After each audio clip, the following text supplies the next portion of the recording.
ನಮಸ್ಕಾರಗಳು ಬಾಸ್ ಎಲ್ರಿಗೂ welcome back to my YouTube channel ಅಂತ ಹೇಳ್ತಾ ಇವತ್ತು ಆಗ್ತಾ ಇರುವಂತ India versus South Africa first video match ಆಗ್ತಾ ಇರೋದು. ಅದು ಕೂಡ ಎಲ್ಲ ಆಗ್ತಾ ಇದೆ. ಅದೇ ರೀತಿ ನಮ್ಮ ಇಂಡಿಯಾದ ಜನ ಹಾಕೊಂಡು ಪ್ಲೇಯಿಂಗ್ 11 ಯಾವ ರೀತಿ ಬರ್ಬೋದು, ಈ ರೀತಿ ಗಿಲ್ ಅವರು ಕ್ಯಾಪ್ಟನ್ ಆಗಿರುವಂತ ಗಿಲ್ ಅವರು ಇಂಜುರಿ ಆದ ತಕ್ಷಣ ಅದರಲ್ಲಂತೂ back to back ODI series ಕೂಡ ಉಡಾಯಿಸ್ಕೊಂಡಿರೋದು. ಎರಡಕ್ಕೆರಡು ಮ್ಯಾಚಸ್ ನ ಟೆಸ್ಟ್ ಫಾರ್ಮೆಟ್ ಅಲ್ಲಿ ಉಡಾಯಿಸ್ಕೊಂಡಿದ್ದೇವೆ. ಅದಕ್ಕಾಗಿ ಇವಾಗ ODI ಫಾರ್ಮೆಟ್ ಅಲ್ಲಿ ಆದ್ರೂ ಕಮ್ ಬ್ಯಾಕ್ ನ ಮಾಡ್ಲೇಬೇಕಾಗಿರೋದ್ರಿಂದ ಇದು 3 ಮ್ಯಾಚ್ ಗಳ ಸರಣಿ ಆಗಿರೋದ್ರಿಂದ ಇವತ್ತಿನ ಮ್ಯಾಚ್ ಅಂತೂ ಮೋಸ್ಟ್ ಇಂಪಾರ್ಟೆಂಟ್ ಆಗುತ್ತೆ. ಈ ಸೀರೀಸ್ ಮೋಸ್ಟ್ ಇಂಪಾರ್ಟೆಂಟ್.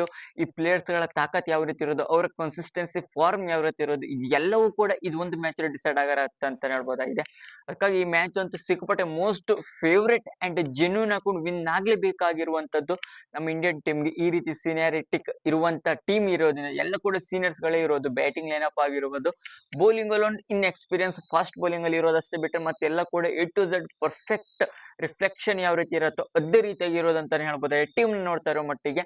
ಅದೇ ರೀತಿಯಾಗಿ India versus South Africa first ODI series ನ ಫಸ್ಟ್ ODI ನ match day preview and playing 11 comparison ಗೆ ಎಲ್ರಿಗೂ ಸ್ವಾಗತ ಸುಸ್ವಾಗತ ಅಂತ ಹೇಳ್ತಾ ಮೊದಲಾಗಿ ನೋಡ್ಕೊಂಡು ಬರೋಣ. ಮೊದಲಾಗಿ ಪಿಚ್ ರಿಪೋರ್ಟ್ ಯಾವ ರೀತಿ ಇದೆ, ಅದೇ ರೀತಿ ಎಲ್ಲಿ ಆಗ್ತಾ ಇರುವಂತದಂತ ಎಲ್ಲವನ್ನ ನಾನು ನಿಮ್ಗೆ ತಿಳಿಸ್ಕೊಡ್ತೀನಿ ಈ ಒಂದು ವಿಡಿಯೋ. ಅದಕ್ಕೂ ಮೊದಲಿಗೆ ಚಾನಲ್ ವಿಸಿಟ್ ಆಗಿದ್ರೆ ಚಾನಲ್ ಮೇಲೆ ಬೇಗನೆ ಸಬ್ಸ್ಕ್ರೈಬ್ ಮಾಡ್ಕೊಂಡು ನೋಟಿಫಿಕೇಶನ್ ಮಾಡ್ಕೊಂಡು ಬೆಲ್ ಐಕಾನ್ ಪ್ರೆಸ್ ಮಾಡ್ಕೊಂಡು ಅಂತ ಹೇಳ್ತಾ ನಾವು ಮಾಡೋ ಮೊದಲಿಗೆ ನೋಟಿಫಿಕೇಶನ್ ಮೂಲಕ ಬರುತ್ತೆ.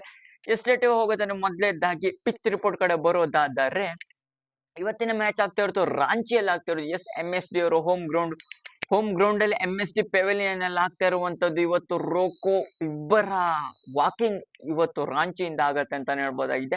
ರಾಂಚಿಯ ಹೋಮ್ ಗ್ರೌಂಡ್ ನ ಪಿಚ್ ರಿಪೋರ್ಟ್ ಕಡೆ ಬರೋದಾದ್ರೆ ಇಲ್ಲಿ ಹೆಚ್ಚಿನದಾಗಿ ಹೈಯೆಸ್ಟ್ ಟೋಟಲ್ 351 ಬಾರಿ ಏನೋ ಆಗಿರೋದು. ನನ್ನ ಪ್ರಕಾರ ಇಲ್ಲಿ ವಿನ್ ಪರ್ಸೆಂಟೇಜ್ ಲೆಕ್ಕಕ್ಕೆ ಬಂದು ಫಸ್ಟ್ ಬ್ಯಾಟಿಂಗ್ ಆಟ ಆಡಿದ್ರೆ 57% ಏನೋ ಇರೋದು. ಅದೇ ರೀತಿ ಸೆಕೆಂಡ್ ಆಟ ಆಡಿದ್ರೆ 47 ಏನೋ ಇರೋದು. ಎರಡು ಕೂಡ ಈಕ್ವಾಲಿಟಿ ಅಂತಾನೆ ಹೇಳ್ಬೋದು. ಒಟ್ನಲ್ಲಿ ನನ್ನ ಪ್ರಕಾರ ಯಾವ್ದೇ ಟೀಮ್ ಟಾಸ್ ವಿನ್ ಅದೇ ಚೇಸಿಂಗ್ ಕಡೆ, ಯಾಕಪ್ಪ ಅಂತ ಹೇಳಿದ್ರೆ ಸ್ಕೋರ್ ಡಿಪೆಂಡ್ ಆನ್ ಸ್ಕೋರ್ ನಲ್ಲಿ ತಕ್ಕಾಗ ಆಟ ಆಡ್ಬೋದಾಗತ್ತೆ. ನನ್ನ ಪ್ರಕಾರ ಹೆಚ್ಚಿನದಾಗಿ ಯಾವ್ದೇ ಟೀಮ್ ಬೌಮ ಆರ್ KL ಅವರು ಯಾರೇ ಟಾಸ್ ವಿನ್ ಆದ್ರೂ ಕೂಡ ನನ್ನ ಪ್ರಕಾರ ಚೇಸಿಂಗ್ ಕಡೆ ಹೋಗೋದದ್ದು ಉತ್ತಮವಾದ ಆಯ್ಕೆ. ಅದು ಯಾವ್ದೇ ಪಿಚ್ ಆದ್ರೂ ಕೂಡ ನಂಬ್ಲಿಕ್ಕೆ ಬರಲ್ಲ. ನಮ್ಮ ಇಂಡಿಯಾ ಏನಾದ್ರು ಫಸ್ಟ್ ಬ್ಯಾಟಿಂಗ್ ನ ಆಯ್ಕೆ ಮಾಡ್ಕೊಂಡು ಸಿಕ್ಕಾಪಟ್ಟೆ ಡೌಟ್ಫುಲ್. ನನ್ನ ಪ್ರಕಾರ ಹೆಚ್ಚಿನದಾಗಿ ಬೌಲಿಂಗ್ ಕಡೆನೆ ಹೋಗುವಂತ ಸಾಧ್ಯತೆ ಇದೆ ಅಂತ ಅನಿಸ್ತಾ ಇರೋದು. ಮತ್ತೆ ನೋಡುವ ಮಟ್ಟಿಗೆ ಪಿಚ್ ರಿಪೋರ್ಟ್ ಎಲ್ಲ ಇದಾಯ್ತು ಅಷ್ಟೇ ಬಿಟ್ರೆ ಏನು ಕೂಡ ಸೆಕೆಂಡ್ ಬ್ಯಾಟಿಂಗ್ ಆಟ ಆಡಿದ್ರೆ ಸ್ವಲ್ಪ ಪ್ರಾಬಬಲ್ ನಮ್ಮ ಇಂಡಿಯಾ ಪಿಚಸ್ ಗಳಾಗಿರೋದ್ರಿಂದ ಸೆಕೆಂಡ್ ಬ್ಯಾಟಿಂಗ್ ಆಟ ಆಡಿದ್ರೆ ಸ್ವಲ್ಪ ಹೆಲ್ಪ್ಫುಲ್ ಇರುತ್ತೆ ಅಂತಾನೆ ಹೇಳ್ಬೋದಾಗಿದೆ. ನೋಡೋ ಟಾಸ್ ಅಂತೂ ಕ್ರೂಷಿಯಲ್ ಆಗದೆ ಇದ್ರು ಕೂಡ ಮೇಜರ್ ಹಾಕೊಂಡು ಫಸ್ಟ್ ಬ್ಯಾಟಿಂಗ್ ನ ಆಟ ಆಡಬಾರ್ದು, ಫಸ್ಟ್ ಬೌಲಿಂಗ್ ಅಂತ ತೆಗೆದುಕೊಂಡ್ರೆ ಒಂದು ಟೀಮ್ ಅನ್ನೋಷ್ಟು ಅಂದ್ರೆ ಫಸ್ಟ್ ಬ್ಯಾಟಿಂಗ್ ನ ಆಟ ಆಡಲೇಬಾರ್ದು ಅಂತಲ್ಲ. 300+ ಹೋದ್ರೆ ಅವ್ರು ಸ್ವಲ್ಪ ಆಪರ್ಚುನಿಟಿ ಇರತ್ತೆ, ಅವ್ರು ಸ್ವಲ್ಪ ಕನ್ವಿನ್ಸಿಂಗ್ ಆಗಿ ಇರ್ಬೋದಾಗತ್ತೆ.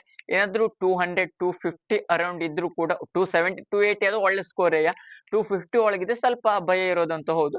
ಅದಕ್ಕಾಗಿ ಚೇಸಿಂಗ್ ಇದೆಲ್ಲ ಬಿಟ್ಕೊಂಡು ಚೇಸಿಂಗ್ ತೆಗೆದುಬಿಟ್ರೆ ಏನು ಟೆನ್ಷನ್ ಇರಲ್ಲ ಅಂತಾನೆ ಹೇಳ್ಬೋದಾಗಿದೆ.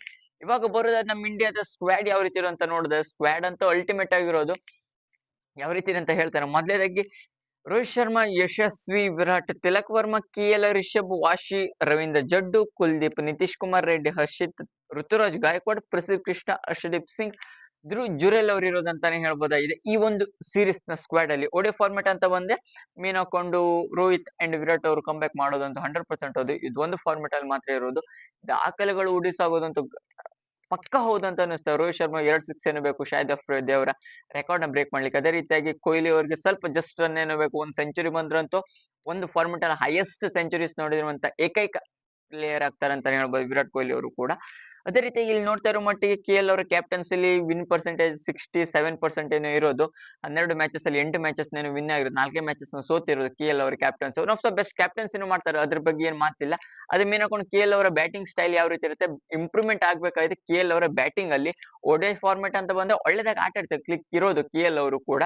ನೋಡ್ಬೇಕಾಗಿ ಟೆಸ್ಟ್ ಫಾರ್ಮೆಟ್ ಅಲ್ಲಿ ಅಷ್ಟೊಂದು ಏನು ಆಟ ಆಡ್ಲಿಲ್ಲ ಬ್ಯಾಟಿಂಗ್ ಅಲ್ಲಿ ಅಂತ ಬಂದ್ರೆ, ಇವಾಗ ಅದು ಆಟ ಆಡ್ಬೋದು ODI ಫಾರ್ಮೆಟ್ ಆಗಿರೋದ್ರಿಂದ. ಮತ್ತೆ KL ಅವ್ರು ಹೇಳಿದ್ರು ಪ್ರೆಸ್ ಅಲ್ಲೂ ಕೂಡ ಈ ರೀತಿ ಸೀನಿಯರ್ ಟೀಮ್ ಇರೋದ್ರಿಂದ, ಯಾಕಪ್ಪ ಅಂತ ಹೇಳಿದ್ರೆ ಕೊಹ್ಲಿ, ವಿರಾಟ್ ಅಂಡ್ ಜಡ್ಡು ಅವರು 3 ಜನ ಸೀನಿಯರ್ಸ್ ಗಳಾಗಿರೋದ್ರಿಂದ ಅವ್ರ ಅನುಭವ ಯಾವ ರೀತಿ ಇರೋದು, ಅದೇ ರೀತಿಯಾಗಿ ಅವ್ರ ಅಂಡರ್ ಪ್ರೆಷರ್ ಅಲ್ಲಿ ನಾವು ಆಡಿರೋದು ಸಿಕ್ಕಾಪಟ್ಟೆ ವರ್ಷ. ನನ್ನ ಪ್ರಕಾರ 10 ವರ್ಷ, 10ರಿಂದ 11 ವರ್ಷ, ಒಂದು ಡೆಕೆಟೇ ಆಯ್ತು KL ಅವರು ಅವ್ರ ಕೆಳಗಡೆ ಆಟ ಆಡ್ತಿರೋದಕ್ಕಾಗಿ. KL ಕೂಡ ಅವ್ರಿಗೂ ಕೂಡ ಅನುಭವ ಇರುತ್ತೆ ಕ್ಯಾಪ್ಟನ್ಸಿ ಮಾಡೋದು. ಮತ್ತೆ ಅವ್ರು ಜೆನ್ಯೂನ್ ಹಾಕೊಂಡು ಸೀನಿಯರ್ಸ್ ಗಳು ಇರೋದ್ರಿಂದ ಏನು ಕೂಡ ತೊಂದರೆ ಇರಲ್ಲ. ಅವ್ರು ಯಾವ ರೀತಿ ಆಗ್ತಾರೋ ಅವ್ರ ಮಾತುಗಳನ್ನ ಕೇಳ್ಕೊಂಡು ನಾವು ಆಟ ಆಡ್ತೇವೆ ಈ ಒಂದು ಮ್ಯಾಚ್ ಅಲ್ಲಿ. ಮೇನ್ ಹಾಕೊಂಡು ಈ ಸೀರೀಸ್ ಇಂಪಾರ್ಟೆಂಟ್ ಆಗುತ್ತೆ. ವಿರಾಟ್ ಅವರು ಕೂಡ ರನ್ಸ್ ನ ಯಾವ ರೀತಿ ಹೊಡಿತಾರೆ, ಒನ್ ಆಫ್ ದ ಬೆಸ್ಟ್. ಅವ್ರ ತರ ಲೆಜೆಂಡ್ ಇರೋರು ಯಾವ ರೀತಿ ಅಂತ ಹೇಳಿದ್ರೆ ಮತ್ತೆ ಹೇಳಿಕ್ಕಾಗಲ್ಲ, ಆ ರೀತಿ ಲೆಜೆಂಡ್ ಆಗಿರೋದ್ರಿಂದ ಅವ್ರದ್ದೆಲ್ಲ ಸಿಂಗಲ್ಸ್, ಡಬಲ್ಸ್, ಬೌಂಡ್ರೀಸ್ ಇಂದ ಹೆಚ್ಚಿನದಾಗಿ ODI ಫಾರ್ಮೆಟ್ ನ ಒನ್ ಆಫ್ ದ ದೈತ್ಯ ಪ್ಲೇಯರ್ ಅಂತಾನೆ ಹೇಳ್ಬೋದು ವಿರಾಟ್ ಅವರು ಎಲ್ಲದನ್ನು ಹೇಳಿರೋದು. ಮತ್ತೇನಪ್ಪಾ ಅಂತ ಹೇಳಿದ್ರೆ KL ಅವರು ಹೇಳಿರೋದು, ತಾನು ನಂಬರ್ 6 ಅಲ್ಲಿ ಆಟ ಆಡ್ತೇನೆ, ಓಪನಿಂಗ್ ಅಲ್ಲಂತೂ ಆಡಲ್ಲ, ನಂಬರ್ 6 ನನ್ನ ಜೆನ್ಯೂನ್ ಪ್ಲೇಸ್ ಅಲ್ಲೇ ನಾ ಆಟ ಆಡಿರೋದು ಅಂತ ಹೇಳ್ಬೋದು, ಅದ್ರಲ್ಲಿ ಆಟ ಆಡ್ತೇನೆ ಅಂತ KL ಅವರು ತಮ್ಮನ್ನ ಯಾವ ಸ್ಥಾನದಲ್ಲಿ ಆಟ ಆಡಿಸ್ತೇವೆ ಅಂತ ಹೇಳಿರೋದು. ಇಲ್ಲಿ ಪ್ಲೇಯಿಂಗ್ 11 ಕಡೆ ಬರೋದು ರೋಹಿತ್, ವಿರಾಟ್ ಅಂಡ್ KL 3 ಜನ ಫಿಟ್. ಜಡ್ಡು ಅವರು ಕೂಡ ನಂಬರ್ 7, ಅವ್ರ ನಂಬರ್ 8 ಎಲ್ಲೇ ಆಟ ಆಡ್ತು, ನಂಬರ್ 5 ಬಂದ್ರು ಜಡ್ಡು ಅವರು ಎಲ್ಲಿ ಬರ್ತಾರೆ ಅಂತ ಹೇಳಿಕ್ ಬರಲ್ಲ. ಒಟ್ನಲ್ಲಿ Jaddu and KL, Virat and Rohit Sharma ಇವ್ರು 4 ಜನರಂತೂ 100% ಪ್ಲೇಯಿಂಗ್ 11 ಅಲ್ಲಿ ಇರೋದಂತೂ ಹೌದು. ಆದ್ರೆ ನೆಕ್ಸ್ಟ್ ಅಲ್ಲಿ ಯಾರ್ಯಾರು ಇರ್ತಾರೆ? ಸ್ಪಿನ್ನಿಂಗ್ ಟ್ರ್ಯಾಕ್ ಏನಂತ ಕೇಳೋದ, ನನ್ನ ಪ್ರಕಾರ ಸ್ಪಿನ್ನರ್ಸ್ ಜೊತೆನೆ ಅಡಿಷನಲ್ ಸ್ಪಿನ್ನರ್ಸ್ ಜೊತೆ ನಮ್ಮ ಇಂಡಿಯನ್ ಟೀಮ್ ಹೋಗತ್ತಂತ ಅನಿಸ್ತಾ ಇರೋದು. ಜೆನ್ಯೂನ್ ಹಾಕೊಂಡು ನನ್ನ ಪ್ರಕಾರ 5 ಜನ ಬೆಸ್ಟ್ ಬ್ಯಾಟರ್, 5 or 6 ಜನ ನನ್ನ ಪ್ರಕಾರ ಬೆಸ್ಟ್ ಬ್ಯಾಟರ್ ಜೊತೆ ನಮ್ಮ ಇಂಡಿಯನ್ ಟೀಮ್ ಹೋಗೋದಂತೂ ಹೌದು. ಅದೇ ರೀತಿ ಯಾರ್ಯಾರು ಆಗ್ತಾರೆ ಅಂತ ನೋಡೋದ, ನನ್ನ ಪ್ರಕಾರ 5 ಜನ. ಯಾಕಪ್ಪ ಅಂತ ಹೇಳಿದ್ರೆ ನಂಬರ್ 4 ರಿಷಬ್, ನಂಬರ್ 5 ಅಲ್ಲಿ KL ಅವರು ಬರ್ಬೋದು ಒಂದು ಆಲ್ರೌಂಡಿಂಗ್ ಅಲ್ಲಿ, ನಂಬರ್ 6 ಅಲ್ಲಿ ಅವ್ರು ಬರ್ತಾರೆ, ಆಲ್ರೌಂಡರ್ ಒಬ್ಬ ಅಲ್ಲಿ ಮಿಡ್ಲ್ ಅಲ್ಲಿ ಬರೋದಂತ ಹೌದು.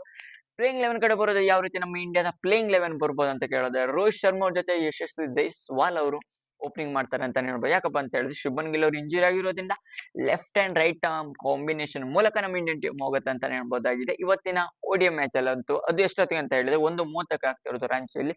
2 ಗಂಟೆಗೆ ಸ್ಟಾರ್ಟ್ ಆಗೋದು, 1:30 ಟಾಸ್, 2 ಗಂಟೆಗೆ ಈಸಿಯಾಗಿ ಮ್ಯಾಚಸ್ ಗಳು ಸ್ಟಾರ್ಟ್ ಆಗೋದು. ಬರೋದಾದ್ರೆ ರೋಹಿತ್ ಅಂಡ್ ಜೈಸ್ವಾಲ್ ಅವರು, ನಂಬರ್ 3 ವಿರಾಟ್ ಕೊಹ್ಲಿ ಅವರು ಆಟ ಆಡೋದು, ನಂಬರ್ 4 ಮೀನಕೊಂಡು ಒಂದು ಕನ್ಫ್ಯೂಷನ್ ಇರೋದು. ಯಾಕಪ್ಪ ಅಂತ ಹೇಳಿದ್ರೆ ರಿಷಬ್ ಅವರು ಬರ್ತಾರೆ 100% ಅನ್ನಿಸ್ತಾರೆ, ರಿಷಬ್ ಅಂಡ್ KL ಇಬ್ರು ಜನ ಆಟ ಆಡೋದಂತ ಹೌದು. ನಂಬರ್ 4 ರಿಷಬ್ ಅವ್ರಿಗೆ ನನ್ನ ಪ್ರಕಾರ ಸೂಕ್ತ ಅಂತ ಅನಿಸ್ತಾ ಇರೋದು. ಇಲ್ಲಿ ತಿಲಕ್ ವರ್ಮಾ ಅಂಡ್ ಋತುರಾಜ್ ಗಾಯಕ್ವಾಡ್ ಇಂತ ಹೆಚ್ಚಿನದಾಗಿ ದಿ ಬೆಟರ್ ಹಾಕೊಂಡು ರಿಷಬ್ ಪಂತ್ ಅವ್ರ ಪರ್ಫಾರ್ಮೆನ್ಸ್ ಇರೋದು ODI ಫಾರ್ಮ್ಯಾಟ್ ಅಂತ ಬಂದ್ರೆ ಅವ್ರು ಒಳ್ಳೆದ ಕ್ಲಿಕ್ ಆಗ್ತಾರೆ. ಅದು 2 ಮ್ಯಾಚ್ ವಿನ್ ಹಾಕೊಂಡಾದ್ರೆ ನೆಕ್ಸ್ಟ್ ಅಲ್ಲಿ ಬೇಕಾದ್ರೆ ಕುಳಿಸ್ಬೋದಾಗತ್ತೆ ರಿಷಬ್ ಅವ್ರನ್ನ. ನನ್ನ ಪ್ರಕಾರ ಅನಿಸ್ತಾ ಇರೋ ಮಟ್ಟಿಗೆ ಅಲ್ಲಿ ನಂಬರ್ 4 ಅಲ್ಲಿ ರಿಷಬ್ ಪಂತ್ ಅವ್ರು ಬರ್ತಾರೆ. ಆಮೇಲೆ ನಂಬರ್ 5 ಅಲ್ಲಿ ಆಲ್ರೌಂಡರ್ ಹಾಕೊಂಡು ಇಲ್ಲಿ ಜಡ್ಡು ಅವರು ಬರುವಂತ ಸಾಧ್ಯತೆ ಅಥವಾ ವಾಶಿ ಅವರು ಬರುವಂತ ಸಾಧ್ಯತೆ ಇದೆ ಅಂತ ಅನಿಸ್ತಾ ಇರೋದು. ನಂಬರ್ 5 ಅಲ್ಲಿ ಜಡ್ಡು ಅಂತಾನೆ ಇಟ್ಕೊಳ್ಳೋಣ. ನಂಬರ್ 6 ಅಲ್ಲಿ KL ಅವ್ರು ಹೇಳಿರೋದು ಅವ್ರು ತಮ್ಮ ಪ್ಲೇಸ್ ನ. ನಂಬರ್ 7 ಅಲ್ಲಿ ಬರ್ತಾರೆ ಇಲ್ಲಿ ನನ್ನ ಪ್ರಕಾರ ವಾಶಿ ಅವರು ಜೆನ್ಯೂನ್ ಹಾಕೊಂಡು. ನಂಬರ್ 8 ಅಲ್ಲಿ ಬರ್ತಾರೆ ಇಲ್ಲಿ ನನ್ನ ಪ್ರಕಾರ ಅನ್ನಿಸ್ತಾ ಇರೋ ಮಟ್ಟಿಗೆ ಇಲ್ಲಿ ಪೇಸ್ ಅಟ್ಯಾಕ್ ಜೊತೆ ನಮ್ಮ ಇಂಡಿಯನ್ ಟೀಮ್ ಹೋಗುತ್ತೆ, ಅಥವಾ ಸ್ಪಿನ್ನರ್ ಇಟ್ಕೊಳ್ಳೋಣ ಕುಲ್ದೀಪ್ ಯಾದವ್ ಅವರು. ನಂಬರ್ 9 ಅಲ್ಲಿ ಇಲ್ಲಿ 3 ಜನ ಪೇಸರ್ಸ್ ಜೊತೆ ಹೋಗುವಂತ ಸಾಧ್ಯತೆ ಇದೆ ಅಂತ ಅನಿಸ್ತಾ ಇರೋದು. ನನ್ನ ಪ್ರಕಾರ ಪ್ರಸಿದ್ಧ ಕೃಷ್ಣ, ಹರ್ಷದೀಪ್ ಸಿಂಗ್ ಅಂಡ್ ಹರ್ಷಿತ್ ರಾಣಾ, ಹರ್ಷಿತ್ ರಾಣಾ ಬದಲು ನಿತೀಶ್ ಕುಮಾರ್ ರೆಡ್ಡಿ ಅವರು ಬಂದ್ರು ಬರ್ಬೋದು. ಯಾಕಪ್ಪ ಅಂತ ಹೇಳಿ ಸ್ವಲ್ಪ ಬೌಲಿಂಗ್ ಕೇಪಬಿಲಿಟಿ ಇರೋದ್ರಿಂದ ನನ್ನ ಪ್ರಕಾರ ನಿತೀಶ್ ಕುಮಾರ್ ರೆಡ್ಡಿ ಆರ್ ಹರ್ಷಿತ್ ರಾಣಾ ಇವರಿಬ್ಬರಲ್ಲಿ ಯಾರಾದ್ರೂ ಒಬ್ರು ಬರುವಂತ ಸಾಧ್ಯತೆ ಇದೆ ಇವತ್ತಿನ ಪ್ಲೇಯಿಂಗ್ 11 ನೋಡ್ತಾ ಇರೋ ಮಟ್ಟಿಗೆ. ಇದಂತೂ 4 ಜನ ಅಂತೂ 100% ಯಾರ್ಯಾರು ಆಡ್ತಾರೆ ಅಂತ ಹೇಳಿಲ್ಲ. ಮತ್ತೆ 4 ಜನ ಪಿಕ್ಸ್ ಯಾರ್ಯಾರಪ್ಪ ಅಂತ ಕೇಳಿದ್ರೆ ನೀವು ಕೇಳೋ ಮಟ್ಟಿಗೆ ಜಡ್ಡು, KL, Rohit and Virat and Jaiswal ಅವರು ಆಟ ಆಡೋದಂತ 100% ಸ್ಟಾರ್ಟಿಂಗ್ ಪ್ಲೇಯಿಂಗ್ 11 ನಲ್ಲಿ ಅಂತಾನೆ ಹೇಳ್ಬೋದಾಗಿದೆ. ನೋಡುವ ಯಾರು ವಿನ್ ಆಗ್ತಾರೆ ಅಂತ ಕೇಳೋದು, ನನ್ನ ಪ್ರಕಾರ ಫಸ್ಟ್ ಮ್ಯಾಚ್ ODI ಮ್ಯಾಚ್ ಆಗಿರೋದ್ರಿಂದ ಇವತ್ತಂತ 100% ಇಂಡಿಯಾನ ಡಾಮಿನೇಟ್ ಮಾಡುವಂತ ಸಾಧ್ಯತೆ. ಟಾಸ್ ಕ್ರೂಷಿಯಲ್ ಆಗುತ್ತೆ, ಟಾಸ್ ಯಾರು ವಿನ್ ಆಗ್ತಾರೆ ಹೆಚ್ಚಿನಾಗಿ ಅವ್ರ ಕಡೆ ವಾಲೋದಂತ ಹೌದು. ಎರಡು ಬೌಲಿಂಗ್ ಸೈಡ್ ಕೂಡ one of the best, the better ಇರೋದಂತಾನೆ ಹೇಳ್ಬೋದಾಗಿದೆ. ನೋಡುವ ಯಾರು ವಿನ್ ಆಗ್ತಾರೆ ಅಂತ. ಇದಿಷ್ಟು India versus South Africa match day preview and playing 11 comparison ಆಯ್ತು. ಮ್ಯಾಚ್ ಡೇ ಪ್ರಿವ್ಯೂ ಅಂತ ಹೇಳಿ ಪಿಚ್ ರಿಪೋರ್ಟ್ಸ್ ಅಂಡ್ ಎಷ್ಟು ಸ್ಟಾರ್ಟ್ ಆಗುತ್ತೆ ಎಲ್ಲವನ್ನು ಹೇಳಿದ್ದೇನೆ. ನಿಮ್ಗೆ ವಿಡಿಯೋ ಇಷ್ಟ ಕಮೆಂಟ್ ಮಾಡಿ. ಇನ್ನು ಹೆಚ್ಚಿನ ಕ್ರಿಕೆಟ್ ನ ಇನ್ಫಾರ್ಮೇಶನ್ ಗೋಸ್ಕರ ಚಾನಲ್ ಬೇಗನೆ ಸಬ್ಸ್ಕ್ರೈಬ್ ಮಾಡ್ಕೊಳ್ಳಿ ಅಂತ ಹೇಳ್ತಾ ಸಿಗೋಣ ಮುಂದಿನ ವಿಡಿಯೋದಲ್ಲಿ.